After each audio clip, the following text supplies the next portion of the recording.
Bonjour à tous, aujourd'hui on va décortiquer une question essentielle. Comment une préoccupation pour l'environnement, comme la pollution de l'air ou la disparition des abeilles, arrive-t-elle à se transformer en une véritable action politique, en une loi? C'est un parcours du combattant et on va suivre toutes les étapes ensemble. Alors, voici notre programme. D'abord, on va voir pourquoi on a absolument besoin de l'action publique. Ensuite, comment un problème devient une priorité politique. Puis, on s'intéressera aux acteurs qui s'affrontent ou collaborent. Et enfin, on verra que les solutions doivent se jouer à tous les niveaux, du local à l'international. C'est parti. Alors, première question, et elle est fondamentale. Pourquoi est-ce que les petits gestes individuels, même s'ils sont super importants, ne suffisent pas? Pourquoi faut-il que l'État s'en mêle? Tout part d'une idée simple, mais cruciale en économie. L'environnement, en fait, c'est ce qu'on appelle un bien commun. Pensez à l'air qu'on respire, aux poissons dans l'océan.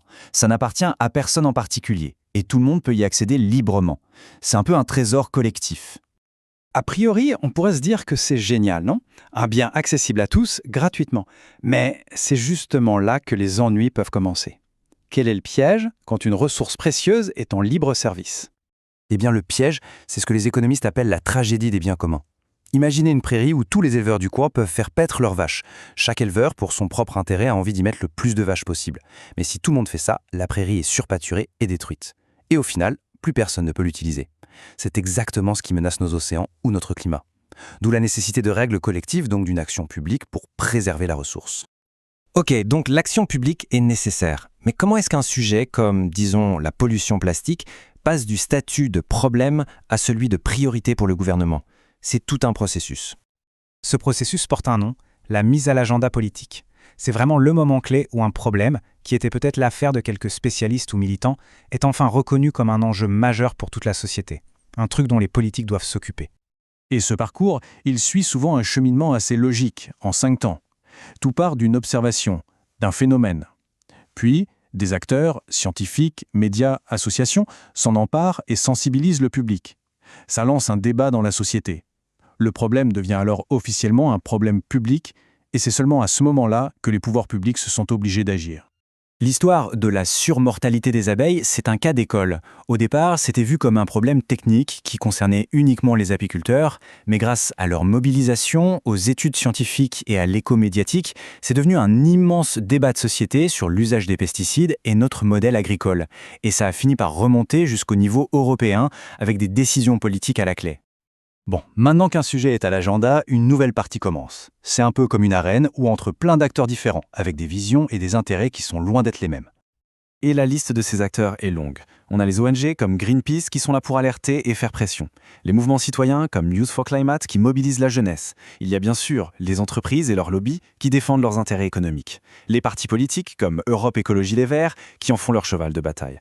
Les experts scientifiques comme ceux du GIEC qui importent les faits. Et au milieu de tout ça, les pouvoirs publics qui doivent essayer d'arbitrer.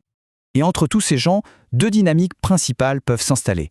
Soit on est dans la coopération, on essaie de discuter et de trouver un terrain d'entente, soit on est dans le conflit pur et dur. Le Grenelle de l'environnement de 2007, en France, c'est l'exemple type de la coopération. L'idée, c'était de mettre tout le monde autour d'une table. L'État, les syndicats, les entreprises, les ONG, et de leur dire « maintenant, vous discutez jusqu'à ce que vous trouviez des compromis ». Et de ces discussions sont sorties plusieurs lois importantes. Mais parfois, c'est l'affrontement qui fait avancer les choses. Quand on voit les batailles autour du glyphosate ou les manifestations très tendues sur des projets comme les méga-bassines à Sainte-Soline, on comprend que sur certains sujets, les intérêts sont tellement opposés que le conflit devient un moteur, un moyen pour chaque camp de peser dans le rapport de force. Ok, une décision a été prise, que ce soit par la coopération ou le conflit. Mais le travail est loin d'être fini. Pour qu'une politique environnementale soit efficace, elle doit être déclinée à toutes les échelles. Un nuage radioactif ou la pollution d'un fleuve, ça ne s'arrête pas aux frontières. Tout en haut, on a l'échelle internationale. L'exemple le plus connu, c'est bien sûr l'accord de Paris, signé lors de la COP 21. Il fixe un cap mondial, limiter le réchauffement bien en dessous de 2 degrés. Juste en dessous, il y a l'échelle européenne. L'Union européenne peut prendre des décisions qui s'appliquent directement dans tous les pays membres. C'est ce qui s'est passé avec l'interdiction de certains pesticides tueurs d'abeilles, par exemple. Ensuite, on a l'échelle nationale. Chaque pays traduit les grands objectifs en lois concrètes. La France, par exemple, a été assez pionnière en intégrant dès 2005 des principes comme le pollueur-payeur directement dans sa constitution. Et enfin, on arrive à l'échelle locale, la plus proche de nous. Des villes comme Paris ou Grenoble, par exemple, qui créent des zones à faibles émissions, les ZFE, pour lutter contre la pollution de l'air. elles appliquent une politique nationale en l'adaptant à leur territoire.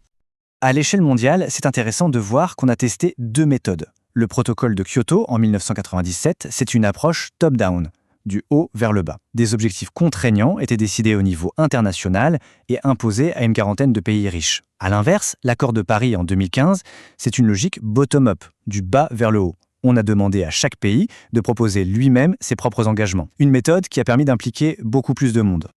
La clé du succès, en fait, c'est l'articulation parfaite entre toutes ces échelles. Il faut que tout ça fonctionne ensemble, que l'action locale soit cohérente avec le cadre national, qui lui-même respecte les engagements européens et mondiaux. C'est un puzzle complexe. On termine sur une question ouverte, une question qui fait vraiment débat. Face à l'urgence climatique et à la lenteur des changements, est-ce que la coopération suffit? Ou est-ce que le conflit, l'affrontement, est devenu un passage obligé pour forcer des décisions à la hauteur des enjeux? C'est une question complexe qui nous concerne tous. Merci beaucoup de nous avoir suivis.